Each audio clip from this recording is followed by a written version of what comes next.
He was one of India's most powerful rulers, who expanded the Mughal Empire to its greatest territorial extent.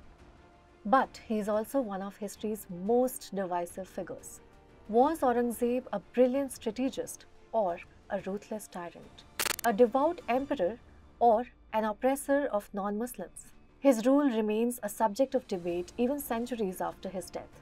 Today we uncover the truth behind Aurangzeb's reign and why he remains such a controversial figure. Born Muhyiddin Muhammad in 1618, Aurangzeb was the third son of Emperor Shah Jahan and Mumtaz Mahal. Unlike his father who built the Taj Mahal, Aurangzeb was not known for his love of architecture or the arts. Instead, he was a military strategist and a deeply religious man.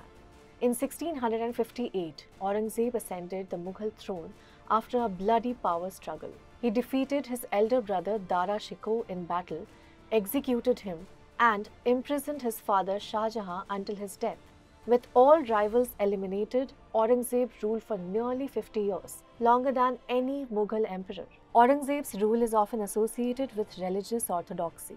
He reinstated the jizya tax on non-Muslims, which had been abolished by Akbar. He also ordered the destruction of Hindu temples, including the Kashi Vishwanath temple in 1669. These actions have led many to call him an intolerant ruler.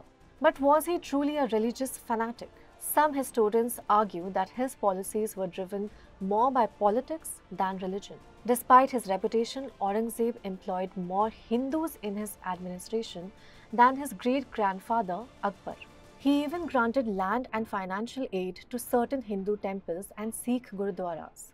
His actions, they argue, were part of his military and administrative strategy rather than a personal crusade. One of Aurangzeb's most infamous decisions was the execution of Guru Tegh Bahadur, the ninth Sikh Guru in 1675. Guru Tegh Bahadur opposed forced conversions and defended the rights of Hindus and Sikhs.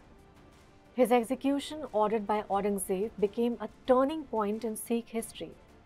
The 10th Guru, Gobind Singh, later wrote the Zafarnama, calling out Aurangzeb for moral and spiritual bankruptcy. While his religious policies were controversial, his military campaigns were undeniable.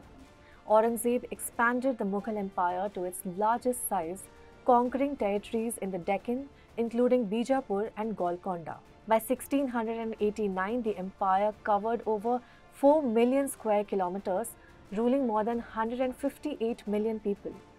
Despite his religious policies, Aurangzeb's reign saw India become an economic powerhouse. Historian Angus Maddison estimated that in 1700, India accounted for 25% of the world's GDP, more than all of Europe combined. The Mughal Empire was a center of global trade, producing textiles, ships, and steel. But Aurangzeb's focus on military expansion came at a cost. The empire became overstretched, and local rebellions, including those by the Marathas, began weakening Mughal control. His death in 1707 marked the beginning of the empire's decline. Even today, Aurangzeb's legacy sparks intense debate. Some view him as a religious oppressor, while others see him as a strong leader who ruled with discipline and expanded the empire. His reign is often contrasted with Akbar's, the emperor who promoted religious tolerance. But one thing is certain, Aurangzeb was one of the most significant figures in Indian history, and his actions shaped the subcontinent for generations to come. So, was Aurangzeb a visionary emperor or a tyrannical ruler? Let us know your thoughts in the comments below, and subscribe to Business Standard for more such videos.